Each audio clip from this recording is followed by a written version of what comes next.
Hello दोस्तों, आज हम लोग इकट्ठा हुए हैं कुछ मूवीज डिस्कस करने के लिए। 2024 की बेस्ट इंडियन मूवीज डिस्कस करने के लिए एक्चुअली हमारे साथ हैं राजवीर, राम बाजपेयी, सिद्धार्थ, सालवी और अभिषेक। मैं खुद ऋषभ नाम है मेरा। तो सबकी अपनी अपनी लिस्ट है, सबकी अपनी पर्सनल फेवरेट्स होती हैं और उसके हिसाब से अपनी जो फेवरेट मूवीज है वो हम लोग रिवील करने जा रहे हैं सबके सामने। तो स्टार्ट कर लेते हैं।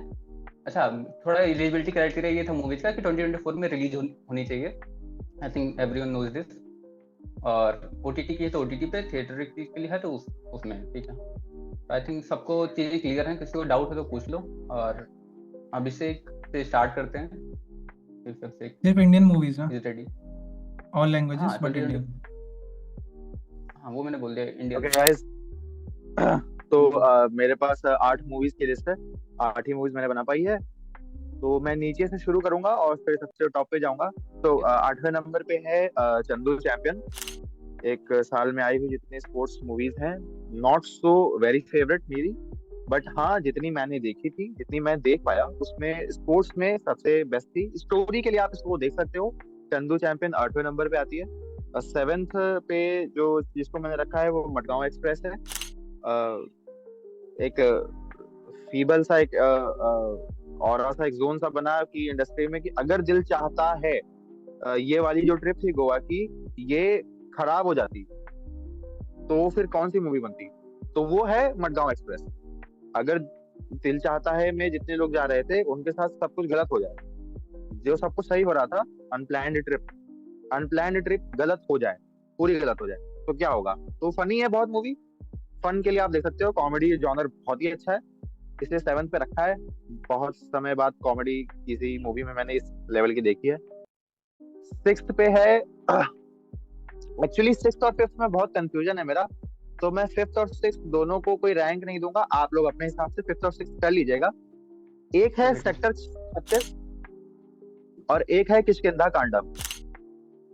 सेक्टर 36 को इसलिए देखना जरूरी है, ऐसा नहीं है कि निठारी कांड के बारे में लोगों को पता नहीं है और किसी ने डॉक्यूमेंट्री, मतलब जो थोड़ा भी वॉचेबल होगा, सिर्फ डॉक्यूमेंट्रीज नहीं देखी होगी, लेकिन आपको विक्रांत मैसी की एक्टिंग का लेवल आपको देखना है, तो आपको उससे अच्छा जो उसने 12th फेल में किया था, उससे बहुत ही अच्छा आपको यहाँ दिखेगा। ठीक है, बालिका वधू में अभी मैंने उसकी एक्टिंग देखी है, तब से मैं उसे जान रहा हूँ। ये जो उसने एक्टिंग की है, अब तक की गई एक्टिंग, मतलब वो गैस लाइट हो या कोई हो मूवी, मतलब जो लेवल पे उसने एक्टिंग की है और जिस तरह से एक ब्रूटल किलर, एक साइको किलर का उसने जो रोल अदा किया है, तो माशाल्लाह क्या एक्टिंग की है। अगर आपको एक्टिंग का लेवल देखना है नए लड़कों में, तो आप इस मूवी को जरूर देखो, अगर देख पाओ तो, क्योंकि हीनियस है और देखने में थोड़ा दर्द भी लगेगा।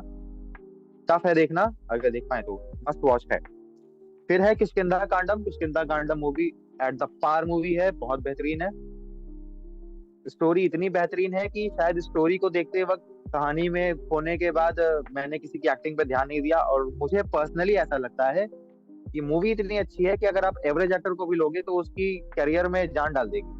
क्योंकि जो सीन्स हैं, जो सिनेमाटोग्राफी है, जिस तरह से कैरेक्टर्स लिखे गए हैं, जो जो डायलॉग दूसरों को दिए गए हैं, और जिस तरह से कहानी के तार बुनते हैं, जिनको सस्पेंस थ्रिलर पसंद है वो इसे जरूर देखें। किष्किंधा कांडम भी मस्ट वॉच है। फिर आती है मेरे दोस्तों को हो सकता है काफी समस्या है, तीसरे नंबर पे मैं स्त्री को रखूंगा। फोर फोर बहुत फोर ही मस्त। मिक्स 5 और 4 हो गए। 4 हो नहीं, गए, 6 और सॉरी 5 सॉरी, हुए थे। फोर्थ पे है। और कौन सी फोर्थ थी? पे है वजाए। ओके। अच्छा। ओके। फोर्थ पे है वजाए। आई डोंट नो मैं सही प्रोनाउंस कर रहा हूँ कि नहीं, बट बहुत ही अच्छी मूवी है। एक पॉवर्टी पॉवर्टी और चाइल्डहुड जो अफेक्शन होता है, इस सारी चीजों को पिरोना, और क्लास का डिस्क्रिमिनेशन, शब्द है क्लास का डिस्क्रिमिनेशन, नॉट कास्ट का डिस्क्रिमिनेशन, केवल क्लास का डिस्क्रिमिनेशन। और जो केले के खेतों में काम करने वाले दिहाड़ी के मजदूर होते हैं, और उनकी जो अर्निंग है, जो लेबर की समस्याएं होती हैं, जो लेबर लॉस के इर्द गिर्द हमारा लेबर लॉ बना है, इन सारी चीजों पे एक बहुत ही खूबसूरत हंगर और कर्ज, ये किस तरह से एक गरीब जो बिलो पार हैं, जो पॉवर्टी लाइन के नीचे रह रहे हैं, उनकी कहानी को बहुत ही मार्मिक तरीके से प्रस्तुत किया है डायरेक्टर ने। बहुत ही खूबसूरत स्टोरी है। अगर आपको लाइट मूवी और सूदिंग, मन को अच्छी लगने वाली और रियलिटी और रियलिज्म को देखना है तो ये है मूवी जिसे कहते हैं रियल सिनेमा। ये है रियल सिनेमा आपका। बहुत ही खूबसूरती से दिखाया है। मस्ट वॉच है, रिकमेंडेबल है सभी को। थर्ड नंबर पे है पूरे इंडिया में मास सक्सेस थी, ब्लॉकबस्टर थी, इस साल की बेहतरीन ग्रॉसिंग मूवी, अर्निंग मूवी, स्त्री टू। स्त्री टू को इसलिए रखा है मैंने क्योंकि जो कॉमेडी हॉरर का जॉनर था जो बहुत साल पहले आया था उसको मेंटेन किया है। इंडिया के अंदर किसी तरह का यूनिवर्स बनाना अदर देन रोहित शेट्टी फालतू का जो कॉपी नोट चलता है, आप लोग जानते हैं, कोई भी सब मुझसे एग्री ही करोगे। बट जो एक अच्छा एक यूनिवर्स चाहिए था एक इंडियन को, जो हम एक्सपेक्ट करते हैं, जो हम फॉरेन से देखते हैं, जो हम मास लेवल का हम एक्सपेक्ट करते हैं, जिस तरह की मेहनत हम चाहते हैं, वो हमने इस वाले यूनिवर्स में हमें देख के आया है। अब इसको कई प्रॉब्लम होती है कि मसाला मूवीज बनाते हैं लोग, इंडियंस जो होते हैं मसाला मूवीज बनाते हैं और उसमें इररिलेवेंट चीजें डालते हैं। आपको इंडियन सिनेमा देखना, ये है इंडियन सिनेमा। मतलब इसे मैं कहूंगा कि हाँ आप इसे दिखा सकते हो बाहर। इसमें जो गाने हैं, जो इंडिया के मूवीज का क्रक्स है कि गाने तो पढ़ने चाहिए यार, ये इंडियनिज्म है ये हमारा, वो है गाने। और एक भी गाना ऐसा नहीं है जिसका मिसयूज किया है या फर्जी डाल दिया हो। हॉरर भी अच्छा है, कॉमेडी भी अच्छी है। हाँ मैंने देखी है कॉमेडी हॉरर जो जॉनर बाहर देखा भी है तो वो रद्दी किस्म का है। ये सारी चीजें हैं, अच्छी है, अच्छा हॉरर है, अच्छी कॉमेडी है। उतना लेवल आपका इंटरनेशनल लेवल मीट नहीं कर पा रहे हैं, बट हाँ एक बहुत ही अच्छी कोशिश है। और इंडियन कॉन्टिनेंट के अंदर इस तरह का यूनिवर्स क्रिएट करना और इस तरह की मैसिव और इंगेजिंग मूवी देना, इतनी एंटरटेनिंग मूवी देना, और जिसमें मसाला नहीं है बिल्कुल भी, और अच्छा मैसेज भी है, लोगों को पसंद भी आ रहा है। जो एंटरटेनमेंट के इंडियन फैक्टर्स है उसको भी अचीव किया, जो एक मैसेज देने वाली बात है उसे भी अचीव किया। गानों का भी बहुत ही प्रॉपर यूटिलाइजेशन है, एक्टिंग अच्छी है, कॉमेडी अच्छी है, इसलिए थर्ड नंबर पे है और डिजर्व करती थी इतना हिट होना। और पहली बार बिना किसी सुपरस्टार के, एक सुपरस्टार की वजह से कोई मूवी, बिना किसी सुपरस्टार के कोई मूवी हिट हो रही है, उसमें स्टार्स हैं, उनको उतनी तवज्जो नहीं मिल रही है, सभी का रोल इंपॉर्टेंट है, इसलिए ये मूवी मस्ट वॉच है।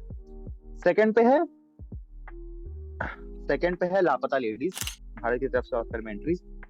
बहुत ही अच्छी मूवी है। जिस मानक को निर्धारित करके बनाई गई है बहुत ही खूबसूरत है। जिस तरह से पोर्ट्रे किया गया है, डायरेक्टर ने जिस तरह से पिरोया है, जिस तरह से एक एक कैरेक्टर को उनकी पावर दी है। अब ज्यादा बताने में एक समस्या रहती है कि कहीं रिवील हो जाए मूवी का प्लॉट या ऐसा कुछ हो जाए। जिन्होंने नहीं देखी है उनके लिए मस्ट वॉच है। अगर बाहर गई है तो रीजन है, ये नहीं कहता हूँ कि सारी मूवी से अच्छी है, ये है फलाना है, पर हाँ अच्छी है, आपको देखनी चाहिए, क्योंकि जो इश्यू है, जो तरीका है बहुत ही सुंदर है। बाहर ये बातें चली थी, समस्याएं हो रही थी कि जिस तरह से दिखाया है ये ऐसा नहीं दिखाना चाहिए, कॉमेडी दिखा दिया है, इतना हम लोग एक्सेप्ट नहीं कर पाते। पर हाँ ये इंडिया की समस्या है, इंडिया में ऐसी चीजें होती हैं, ये दिखाई गई हैं। पहले नंबर पे जिसे मैंने रखा है वो है तिकड़म। तिकड़म मुझे एक हफ्ते हुए पहले देखे हुए। तिकड़म अमित सियाल एक्टर हैं। अमित सियाल को आपने देखा होगा मिर्जापुर में जो पुलिस ऑफिसर हैं, और पता लोग में जो न्यूज एंकर होते हैं वो हैं। मतलब बहुत ही बेहतरीन उन्होंने एक्टिंग किया। और तिकड़म इसलिए देखने लायक है बिकॉज ऑफ वो जो हेल्दी कॉमेडी होती थी, वो जो बचपन का इनोसेंस होता था, कि एक बच्चे पे अगर आप मूवी बना रहे हो। एनाटॉमी ऑफ अ फॉल में जो बच्चे का कैरेक्टर था वो इतना पसंद क्यों किया गया? अगर चाइल्ड आर्टिस्ट सबसे अच्छा शायद उसको मिल सकता था। किस इनोसेंस से उसने डायलॉग डिलीवरी की थी, किस एकदम सेम आपको यहाँ बच्चों में दिखेगा। इंडियन स्टोरी है, एनवायरनमेंट पे रिलेटेड है। हर साल भारत में 1.5 करोड़ से ज्यादा लोग काम के चक्कर में हर साल अपना गांव छोड़ के शहर जा रहे हैं, हर साल। पिछले 5 साल का ही एवरेज है 1.5 करोड़। उस चीज पे है कि क्यों जा रहे हैं, और ये 1.5 करोड़ नहीं चाहते जाना क्योंकि पैसे की इतनी तंगी है। और वो पैसे की तंगी का मेजर रीजन प्लेन्स में रहने वाले लोग हैं, यानी हम जो शहरों में रह रहे हैं। अब वो कैसे रह रहे हैं इसको जानने के लिए आपको मूवी देखना है। मूवी, एक ऐसा इंसान नहीं हो सकता है जो मूवी को देखने के बाद ये कह दे कि मेरा समय व्यर्थ हुआ, क्योंकि इतना अच्छा मैसेज है, इतनी प्यारी और गुड फीलिंग की स्टोरी है। मतलब मस्त वॉच है ये, मेरी रैंक 1 है इस साल की अभी तक। मतलब तिकड़म आपको देखनी चाहिए। बस यही मेरी लिस्ट है, यही मेरा है, मैं मस्ट वॉच कहता हूँ इसको। चंदू चैंपियन आप चाहें तो छोड़ सकते हैं, बट हाँ नहीं, तिकड़म वो- मैं सभी को रिकमेंड करूंगा। तिकड़म जरूर देखो, तिकड़म में वो पावर है जो उससे नहीं मिली है इस साल। मस्ट डिजर्विंग है ये। इनफैक्ट लापता लेडीज से भी बेहतर है, ऐसा मुझे लगता है। बस ओवर एंड आउट। वो तुमने रखा ही है ना टॉप पे उसको, इसलिए। बिल्कुल बहुत अच्छा। बिल्कुल, बहुत अच्छे यार, अभिषेक ने बहुत बहुत मजा आ गया अच्छे से रखी है। बहुत Nice. अच्छा रखा, और टाइम भी बहुत टाइम अच्छे से डिवाइड किया। हाँ, तुमने नाम लिया ना, ये मुझे मुझे नहीं पता वो शायद किसका तुमने एक और नाम लिया जो मैंने कभी नहीं सुना था। तिकड़म, लापता लेडीज, स्त्री 2 का नाम नहीं सुना? वजह वजह वजह की बात कर रहे वजह हैं। ही? वजह नहीं नहीं, वजह की नहीं, वजह की नहीं। किष्किंधा फिर कांडम। क्या बचा? हाँ हाँ हाँ, ये वाली। किष्किंधा कौन कांडम सी का नाम नहीं सुना? मैं शर्त लगा सकता हूँ तुम्हारे अलावा किष्किंधा कांडम हर बंदे की लिस्ट में होगी। मैं वही कह रहा हूँ ना, इसको मूवीज नहीं मिल रही हैं। मैंने रील बनाई इंस्टाग्राम पे, ग्रुप में इतना डिस्कशन हुआ, स्टोरी डाली, क्या नहीं किया मैंने। मैं चैलेंज कर रहा हूँ, मैं तुम सबको चैलेंज कर रहा हूँ, तुम लोग तिकड़म देखो और तिकड़म के अंदर प्रॉब्लम बताना मेरे को। मैं अच्छी लगेगी तो Okay. बोल ही नहीं रहा हूँ, मैं कह रहा हूँ प्रॉब्लम बता के दिखाओ मुझे। नहीं, मैंने ना, उसका ठीक है, ट्रेलर मैं- वगैरह देखा, मेरे को अच्छी लग रही थी मूवी देखने को, और मैं देखने वाला था पर पता नहीं। Thank you for the recommendation. हाँ यार, सही में काफी अच्छे से। Thank you Very- sir, thank मतलब यू। good list, तिकड़म very बहुत well explained. अनएक्सपेक्टेड, तिकड़म बहुत Yeah. अनएक्सपेक्टेड। राइट, मैं भी सोच रहा था इसने सब तो बोल दिया, बच्चा क्या है ऊपर। अभिषेक की लिस्ट हो गई है टॉप 8 सीधा हो की। जाओ। बहुत अच्छी रिकमेंडेशन थी, बहुत अच्छा एक्सप्लेन किया। अभी नेक्स्ट जो है वो श्याम वाजपेयी हैं, जो अपनी लिस्ट लेके आए हैं। आई थिंक 8 फिल्में हैं इनके पास, 10 नहीं हो पाई, स्टैंडर्ड थोड़े हाई हैं इनके। तो स्टार्ट करते हैं। और मेरी लिस्ट 8 ही फिल्मों की लिस्ट है, जिसमें मैं शुरू करता हूँ 8वीं फिल्म से। 8वीं फिल्म जो मैंने रखी है वो है मैदान। 8वीं थी मैदान, मतलब तो रखनी पड़ेगी। तो 8वीं फिल्म जो मैदान है, मैदान तो मोस्टली पिक्चर भी चल नहीं पाई थी, लेकिन फिल्म काफी सही बनाई गई थी। फिल्म में कहानी दिखाई गई थी एक कोच की, जो भारत को 1962 एशियन गेम में गोल्ड दिलाते हैं, और साथ में ये बताया गया था कि भारत में क्या क्या समस्या रही फुटबॉल को ग्रो कराने में, और क्या क्या आगे स्कोप हो सकता था, लेकिन वैसा कुछ हो नहीं पाया। फिल्म को बहुत अच्छे से फिल्माया गया है, और जो कोलकाता है और जो उस समय का सिनेरियो था वो बहुत अच्छे से दिखाया गया है फिल्म में। तो ये इस सिनेमेटोग्राफी फिल्म की काफी अच्छी रही थी। लेकिन फिल्म दर्शकों को उतनी पसंद नहीं आई कि मुझे उसका एक्सपेक्ट लगता है कि फिल्म काफी लंबी हो गई थी, या कुछ फिल्म में कई कई जगह इमोशनल डेप्थ बहुत ज्यादा कर दी गई थी, जो हमारे यहाँ थोड़ी कमी रहती है कि बहुत ज्यादा हम लोग इमोशन डाल देते हैं, तो कभी कभी ज्यादा लगने लगता है, इसीलिए शायद फिल्म इतनी पसंद नहीं आई। नंबर 7 पे जो फिल्म आई वो थी कल्कि। कल्कि से वाकई मैं सरप्राइज हो गया था। सरप्राइज की बात ये थी कि मैंने इस तरह की फिल्में देखी हैं और काफी पसंद भी करता हूँ इस तरह की फिल्मों को, और जो इस तरह की फिल्मों का पैटर्न होता है बेसिकली, जैसे फिल्में बनाई जाती हैं, कल्कि ने वही पैटर्न फॉलो किया और वैसी बन के सामने आई। फिल्म थोड़ी लंबी है जरूर, लेकिन लंबी लगती नहीं है। कहानी को ग्रो होने का पूरा टाइम दिया गया। करेक्टर की जैसे नहीं धीरे धीरे ग्रोथ होती है, वैसा दिखाया गया। इस तरह की फिल्म में हमेशा एक ऐसी कहानी चलती है ना, कोई आ रहा है या कोई आएगा, कोई प्रोफेसिंग होती है, उस थीम को उन्होंने पकड़ा और बहुत अच्छे जोड़ा। और सबसे अच्छी ब्यूटीफुल चीज इस फिल्म की ये लगी कि जो मिथोलॉजी से कनेक्शन दिखाया गया है इस फिल्म में, वो बहुत अच्छा था। कुछ निगेटिव पॉइंट इस फिल्म के थे कि अब से कौन एक्टर है इसके, प्रभास का जो कैरेक्टर था, उसको थोड़ा सा वही जो प्रभास की जैसी फिल्में होती हैं वही एंगल थोड़ा डाला गया, तो वो कैरेक्टर को थोड़ा सीरियस बनाना चाहिए था, क्योंकि जो रोल वो प्ले कर रहे हैं फिल्म में, उस रोल के हिसाब से वो सीरियसनेस नहीं दिखाई गई फिल्म में, तो वो थोड़ी कमी थी। बाकी कल्कि मुझे काफी सरप्राइज थी। काफी कल्कि के VFX बहुत अच्छे थे, स्टोरी टेलिंग बहुत अच्छी थी, और मुझे लगता है सेकेंड पार्ट और अच्छा काम करेगा इसका, और सेकेंड पार्ट का मैं बहुत अच्छे से इंतजार कर रहा हूँ। जो मेरी 6 नंबर की फिल्म है वो है किल। वंस अगेन मैं कहूँगा इंडियन सिनेमा ने क्या कर दिया सच में। मतलब ये ऐसी फिल्म आई है जिसने एक बहुत अच्छा काम ये किया कि देखो, अगर आप कोई वॉयलेंट फिल्म देखते हो, विदेशी फिल्म है, जैसे कि जो टैरेंटिनो बनाता है, और सबने की देखती होगी, सबने देखा किल बिल जो सीरीज है, उसका जो एंडिंग से रहता है ना, मोस्ट ऑफ द लोगों ने देखा होगा अपने बचपन में, तो बहुत वॉयलेंटली सबको मारती है, बहुत खून खराबा दिखाया जाता है। इन फिल्म के डायरेक्टर ने एक चीज मेंटेन की, उसने एक्शन दिखाया, ब्रूटल एक्शन दिखाया, लेकिन वो लाइन क्रॉस नहीं की इंडियन फिल्मों को लेके, जिससे कि हमको सेंसर बोर्ड में थोड़ी समस्या हो इन लोगों को, या कोई पब्लिक को समस्या हो। तो थिएटर में फिल्म चली, फिल्म को बहुत लोगों ने पसंद किया। फिल्म में जो राघव जुआल थे, मुझे नहीं लगा था राघव जुआल इतने बढ़िया कलाकार हैं, उन्होंने बहुत अच्छा काम किया। तो फिल्म पूरी तरीके से मेरे लिए सरप्राइज थी और मैंने फिल्म को बहुत ज्यादा पसंद किया। बहुत अच्छी फिल्म थी। फिल्म खाली खाली ऐसा एक्शन नहीं था इसमें कि आदमी जैसा कि बाकी फिल्म दिखाया जाता है, मैं नाम नहीं लूंगा फिल्मों का, कि खाली हीरो आ रहा है और अपनी हीरोगिरी दिखा रहा है, मार के चला जा रहा है। फिल्म की नीड थी एक्शन, एक्शन के साथ इमोशन भी था फिल्म में, अब वो कनेक्ट होता था हर जगह पे, इसीलिए फिल्म अच्छी चली, अच्छी लगती है। वो एक्शन इतना फीका नहीं लगता है। और जो मेरी 5वीं नंबर की फिल्म है, बहुत लोग थोड़ा सा सरप्राइज हो जाएंगे इससे कि सोचते कि 5वें नंबर पर रखा है, वो है लापता लेडीज। मैंने इसे 5वें नंबर पर रखा है। रीजन से बहुत ज्यादा क्लियर है कि फिल्म बहुत अच्छी है, लेकिन मुझे नहीं लगता कि इतनी भी अच्छी फिल्म है कि जैसे इसे ऑस्कर के लिए भेजा गया। सोसाइटी को मैसेज देने वाली फिल्म है, ऐसी फिल्में भारत में बनती रहती हैं, ये कोई ऐसा नया टॉपिक नहीं है जिससे ऐसी फिल्म बनी है। इन फिल्म बनाई बहुत अच्छे से गई, और किरा राव का मैं फैन रहा हूँ। किरा राव अच्छी फिल्म बनाती है, इन्होंने अच्छा एक्सपेरिमेंट किया। फिल्म सबको पसंद भी आई, फिल्म उतनी चली नहीं लेकिन फिर भी सबको पसंद आई।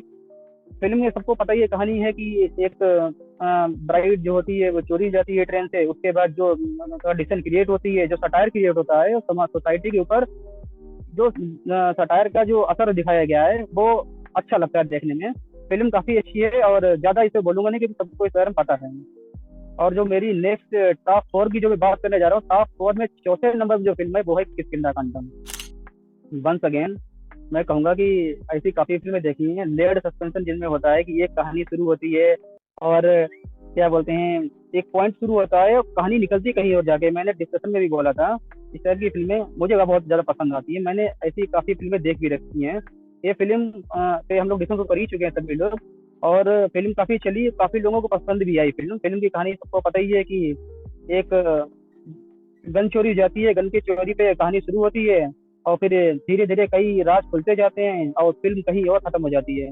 कुछ लोगों ने जैसे फिल्म देखी होगी 7 देखी होगी, कुछ लोगों ने जोडियक देखी होगी, कुछ लोगों ने, तो उसी टाइप का थोड़ा सस्पेंस दिखाया गया है। मैं ज्यादा इसको रिवील नहीं करना चाहता। जिसने नहीं देखी है किष्किंधा कांडम मस्ट वॉच है, ये मस्ट वॉच फिल्म है। मुझे लगता है बाकी जो लास्ट वाली 4 बोली मोस्टली लोगों ने देखी होगी, किष्किंधा कांडम जिसने देखी जरूर देखें। और मेरी जो 3rd नंबर की फिल्म है वो है ब्रह्मयुगम।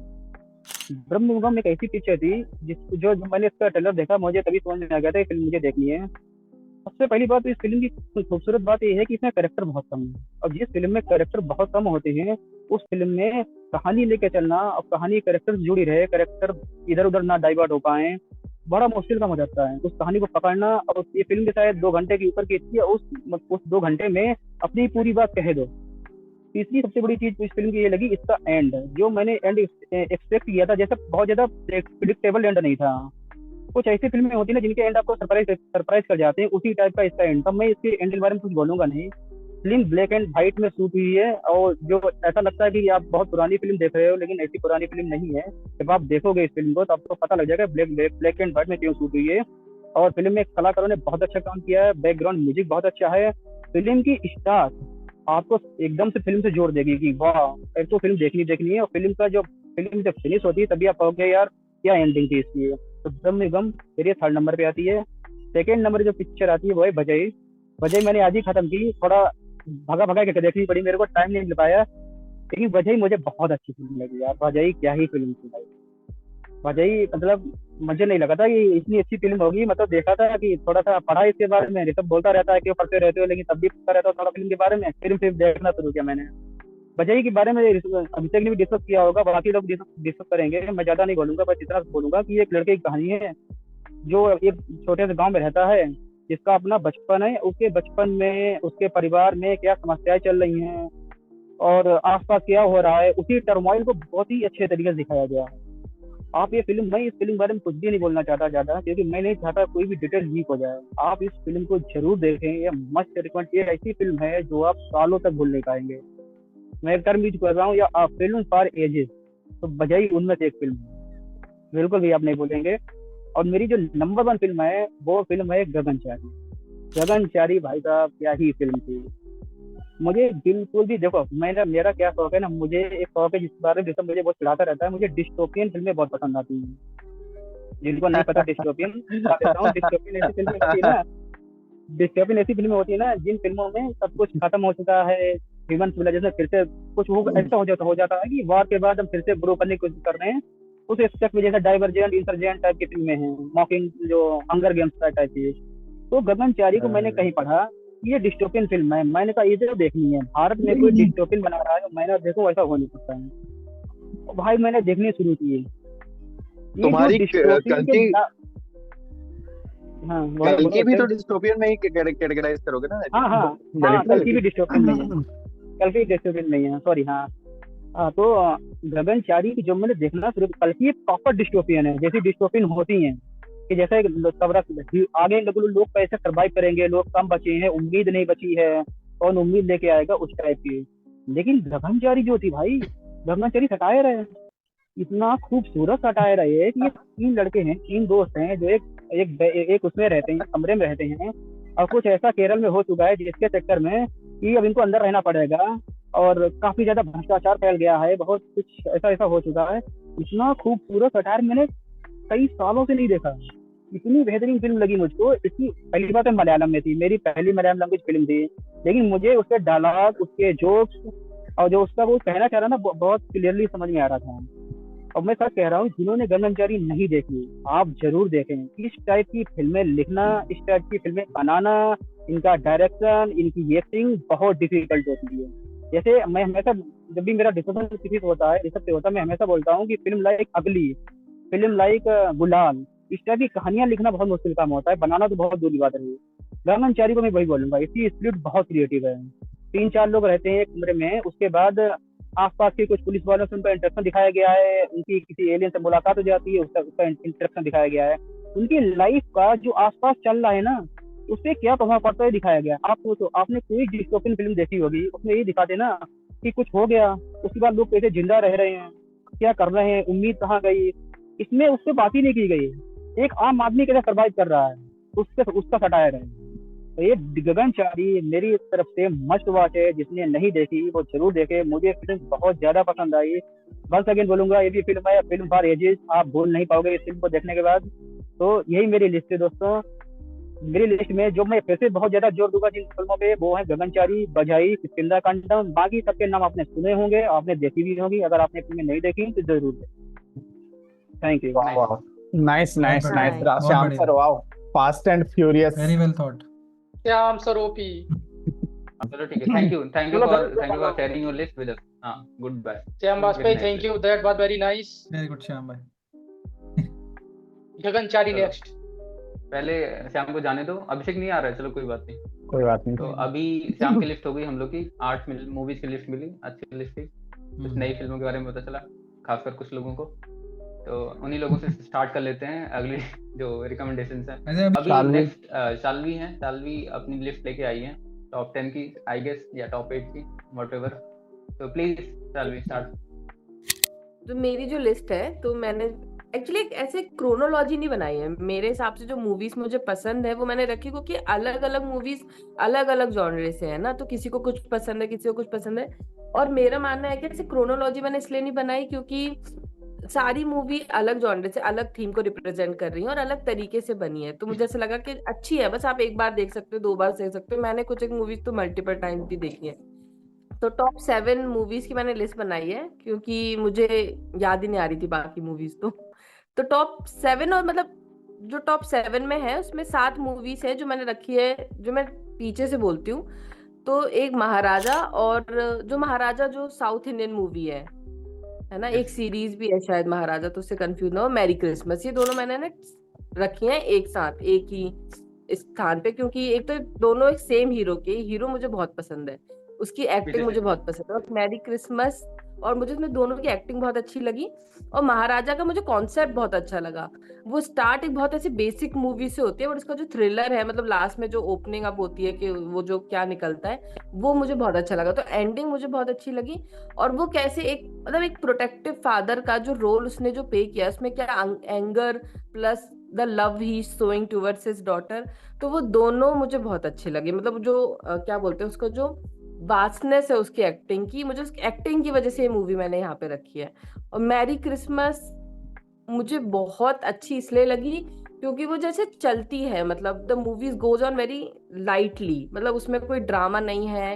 एक मतलब थ्रिल मूवी है, बट कोई ड्रामा, कोई मसाला नहीं दिया गया है। बहुत साइलेंट म्यूजिक के साथ बस मूवी चलती रहती है, तो वो फील गुड मूवी जैसा आपको लगेगा, but it's not, it's like very dark movie.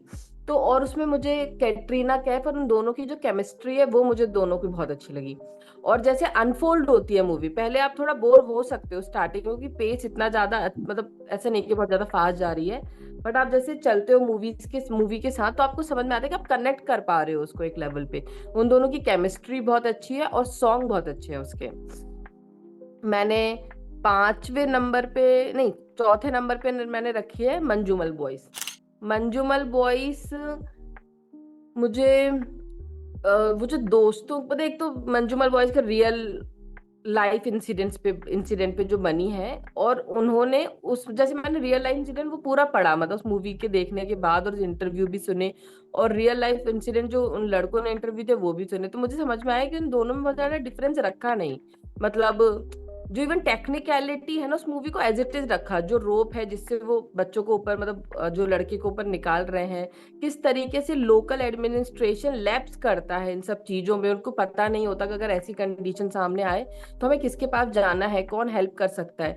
उस मूवी ने उस जो डर है, मतलब एक इंसान है वो नीचे गिर गया है, उसका एक चैप्टर अलग चल रहा है कि वो क्या सोच रहा है, मतलब वो अपने बचपन के बारे में सोच रहा है, वो अनकॉन्शियसली उसके माइंड में जो थॉट्स आ रहे हैं उसको बहुत अच्छे से कन्वे किया है। दूसरी तरफ उनके दोस्तों का जो स्ट्रगल है वर्सेस जो उसके एडमिनिस्ट्रेशन का जो एक क्या बोलते हैं कि जो एडमिनिस्ट्रेशन का जो स्ट्रगल वो दोस्त उनके साथ कर रहे हैं, कि मतलब वो पैरेलल जो दिखाया गया वो मुझे बहुत अच्छा लगा। उसमें सबसे अच्छी बात ये लगी कि जो एक अपन मतलब क्या बोलते हैं कि जो बना देते हैं ना कि ये यहाँ गिर गया है तो अब मतलब ये काला कुआं है, यहाँ पे भूत रहते हैं या फिर लोग मर जाते हैं जाने के बाद, उन्होंने उसको डिफाइन नहीं किया उस चीज को और उससे आगे बढ़े वो।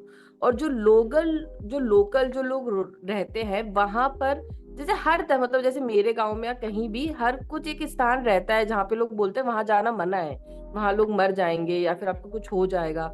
उस तरीके से उस मूवी को बहुत अच्छे से दिखाया गया। एट द एंड जब वो बचकर आता है और उसको भगवान की उपाधि दी जाती है, बिकॉज सबको लगता है अगर वहां वो चला गया है तो उससे बच के निकलना कोई नॉर्मल इंसान की बात नहीं है। तो वो मुझे जो स्टार्ट होता है as a normal human being but it turns out to be a very abnormal, मतलब गॉड फिगर लाइक ऐसा ह्यूमन, वो जो दिखाया गया है उसका डायरेक्शन बहुत अच्छा है। थर्ड नंबर पे आई लाइक सेक्टर 36।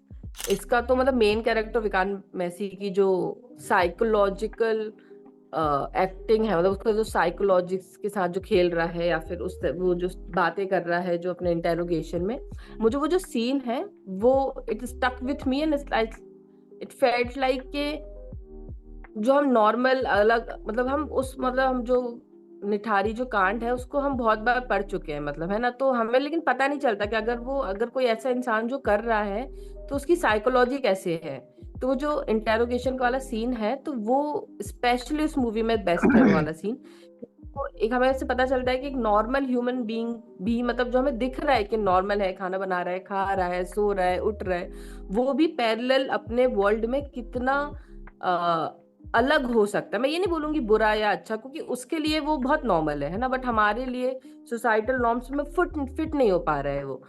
फिर क्योंकि उसके बचपन में उसके कोई इंसिडेंट हुए हैं उस वजह से वो उसकी साइकोलॉजी ऐसी है, या फिर वो एक पर्टिकुलर तबके से आया है, मतलब वो एक पर्टिकुलर सोशल क्लास से आया है और वो देख रहा है कि जो मेरे ऊपर जो अमीर लोग हैं वो लोग मेरे साथ कैसे डिफरेंशिएट कर रहे हैं, उसकी वजह से वो साइकोलॉजी है या फिर क्या उसके साथ हुआ है। तो वो जो सीन है और वो जो मूवी ओवरऑल दिखाई गई है कि एक मतलब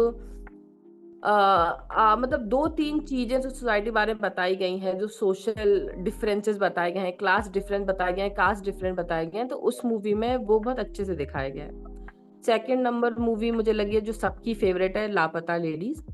वो मुझे इसलिए पसंद आई क्योंकि मुझे सैटारिकल मूवीज बहुत पसंद है, कि आप एक थीम उठाते हो, मतलब ऑर्थोडॉक्स, मतलब जो सोसाइटी में जो ऑर्थोडॉक्स चीजें चल रही हैं, और उसको एक सटायरल वे में जब आप बताते हो ना, तो वो बहुत ज्यादा लोग साथ कनेक्ट करते हो, कि आप बहुत इमोशनल हो जाओगे, तो एक पर्टिकुलर लोग आपसे कनेक्ट करेंगे। जब आप सटायर में लेके जाओगे, जैसे मुझे बहुत अच्छी लगती है वाली जाने भी दो यार मूवी, वो इसलिए क्योंकि उन्होंने एक छोटा सा इंसिडेंट उठाया है, उसे सटायर वे में रखा और उस मूवी को रोल किया। तो इस तरीके से लापता लेडी जो प्रथा, मतलब ये पर्दा प्रथा के बारे में बात करती है, तो इस जो मूवीज में जो मतलब कॉमिक टाइमिंग है, या फिर जो इमोशनल सीन्स है, या फिर जो कॉन्वर्जेशन है, या फिर जो लड़कियां जिस तरीके से बचना चाहती हैं शादी से, या फिर पर्दा प्रथा से, या फिर कंफ्यूजन जो क्रिएट हो रही है, और एक्टिंग वो तो है ही अच्छी, तो वो मूवी।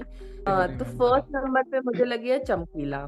फर्स्ट नंबर पे इसलिए रखा है मैंने इसको क्योंकि मेरे लिए जो एक पर्टिकुलर जो कुछ कैरेक्टर्स होते हैं, या फिर जो जैसे हम मतलब 90s के बच्चे हैं, या फिर अभी जो न्यू एज यंग, उनको नहीं पता है कि जो पहले कुछ एक बहुत अच्छे सिंगर्स हुए हैं, आर्टिस्ट, उनके बारे में हमें नहीं पता होता है। तो चमकीला जैसी मूवी, एक तो उनको एक रीजन से, जैसे वो पंजाब में बहुत फेमस है, हरियाणा में फेमस है, उसको एक तो पूरे इंडिया की, मतलब वो पहले उस टाइम पे होंगे फेमस, बट अब मुझे नहीं पता था चमकीला के बारे में, अगर मुझे इस मूवी में नहीं पता होता, तो अगर मैं मूवी नहीं देखती तो। अदर देन दैट, मूवी आपको सिर्फ कैरेक्टर से इंट्रोड्यूस नहीं करती, उसके आर्ट से भी इंट्रोड्यूस करती है। तो जिस तरीके से गाने वो बना रहा है ना, और वो जो पैरेलल ड्रॉ कर रहा है कि उस तरीके के गाने किस किस तबके के लोगों को खराब लग रहे हैं। और जैसे अगर हम बोले, तो मैं कंपेयर नहीं कर रही हूँ, बट इस तरीके के गाने अभी हनी सिंह से भी ऐसे होता है ना, कि हनी सिंह भी ऐसे थोड़े वल्गर गाने बना रहा है ना, तो अब उसके साथ कैसे हो रहा है। तो वो मूवी मुझे बहुत अच्छी लगी। वो कैरेक्टर भी ऐसा, उसमें ऐसा नहीं कि उसको बहुत ग्लोरीफाई करा है, उसके जो बैक एंड पॉइंट्स में वो भी बताए हैं कि उसने सेकंड शादी कर ली, या फिर मतलब कि अपने दोस्त को साथ नहीं रख रहा है, ले नहीं गया है, सेल्फिश हो गया है। तो वो जो उसके डार्क पॉइंट, ब्राइट पॉइंट, वो सारे अच्छे से रखते हैं। चमकीला मुझे बेस्ट लगी है 2024। Nice nice Nice. नाइस बढ़िया यार, मैं वही सोच रहा था यार, उस मूवी के बारे में किसी ने बोला ही नहीं अभी तक। भाई। ये सही मूवी है। देखो, मैं कहूंगा कि चमकीला सालवी ने बहुत कम टाइम में बहुत अच्छे से एक्सप्लेन किया। बिल्कुल बिल्कुल। बहुत अच्छा, बहुत पर्सनल लेवल पे बताया, तो पता है वो सही है। मुझे बेटर लगा ना कि चम- पर्सनल लेवल पे इसने बताया कि टॉप इस चमकीला नंबर पे भाई। क्या तुम कहाँ गई? हाँ, इसने एक पर्सनल टच दिया। काफी अच्छे से तुमने बताया। बोला था ना। नाइस। ठीक है, तो- अभी सालवी की लिस्ट हो गई है, बहुत ही अच्छी, बहुत ही डाइवर्स, आई वुड से कि बहुत ही डाइवर्स कलेक्शन था।